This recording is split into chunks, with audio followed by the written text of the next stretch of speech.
Hi guys, welcome back to my channel. Today I am sharing swatches with you from a brand that I've never done a swatch video for before. This is Envy Lacquer.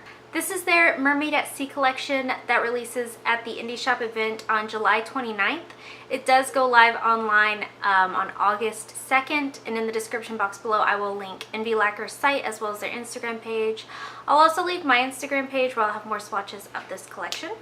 So there are 6 polishes here altogether, and let's go ahead and get started. So the first polish is called Abalone Crown, and this is described as a white crelly base filled with many different shades of color shifting glass fleck glitter.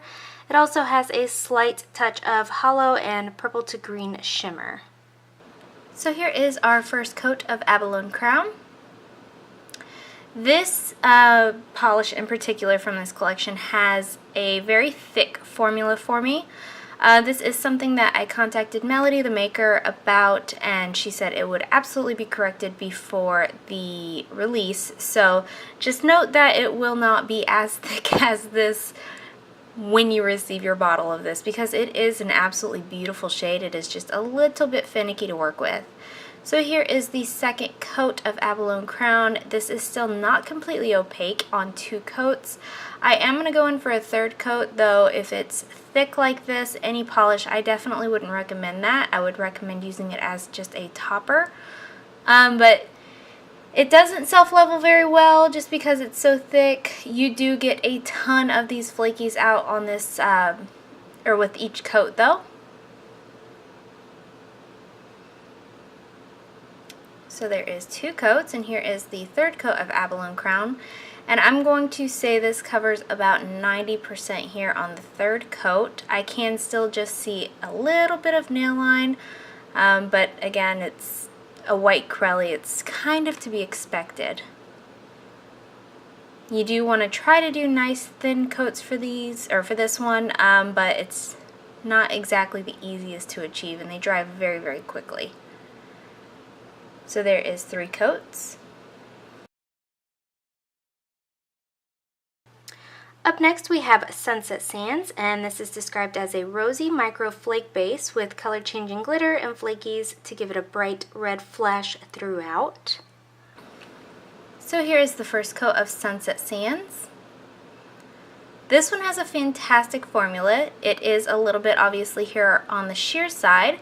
This one could also be used as a topper. I would recommend over black, white, or another neutral. It would also look actually really, really nicely over a teal.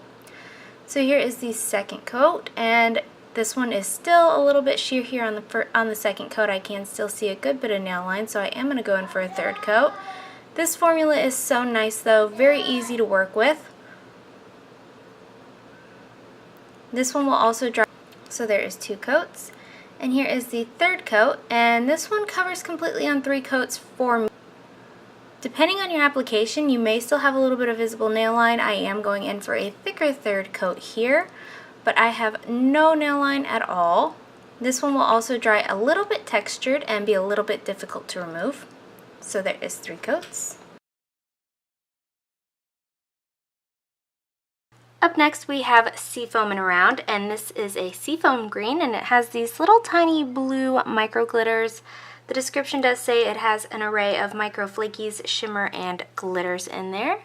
So here's our first coat of Seafoamin Around.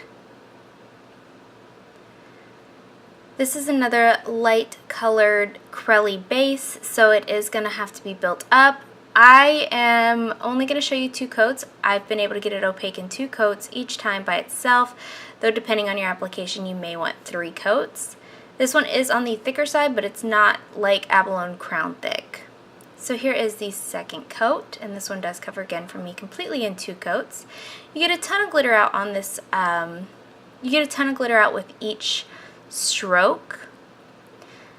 It does apply a little bit patchy though, so I do recommend a thicker second coat. And this one wasn't difficult to remove at all, and it did dry it very flat, very smooth. So there is 2 coats. Up next we have Make Waves, and this is a deep blue polish. It is filled with many types of glitter, hollow flakies, and regular flakies. This one is absolutely beautiful and jam-packed with glitter. So here's our first coat of Make Waves. And for being so densely packed with glitter, this has a phenomenal formula. It's very easy to use, very easy to work with. It is on the thicker side, but it stays where you put it really, really nicely.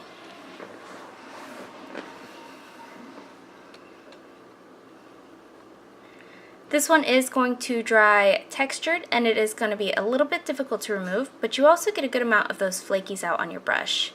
And I will say the first time that I used this, it was completely opaque in one coat. I am going to show you 2 coats though, because I do have a couple of spots that are uneven, but depending on your application and your preferences, this is doable in just 1 coat. So here is the second coat of Make Waves, and this time around it is completely opaque in 2 coats. It does dry textured, so you are going to want a nice thick glitter eating top coat for this.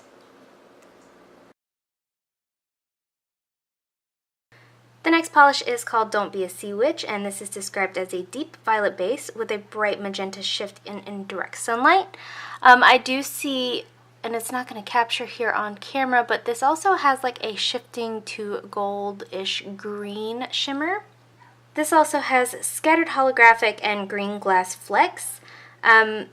Melody did make a note in here that this base can possibly cause staining, so to use a good base coat. So here's the first coat of Don't Be a Seawitch. This one has a phenomenal formula. It's again on the thicker side, but it's not so thick that it's difficult to work with. It's just that thickness that makes it stay right where you put it, if you know what I'm saying. It also covers decently well here on this first coat. It is a little bit streaky, a little bit patchy, so it is definitely going to need a second coat, and that second coat will also deepen the color quite a bit. So there's our first coat. And here's our second coat of Don't Be a Seawitch, and again, this one does cover completely in 2 coats. The shimmer in here stands out really, really nicely against the dark base. It does dry decently shiny. It's not going to be difficult to remove or anything of that sort. And I had no staining with this, so there's 2 coats. And the last polish is called Mermaid Hair Don't Care, and this is a bright like fiery red, orangey red Crelly, and it does have this like goldish orange shimmer running throughout it. There's our first coat of Mermaid Hair Don't Care.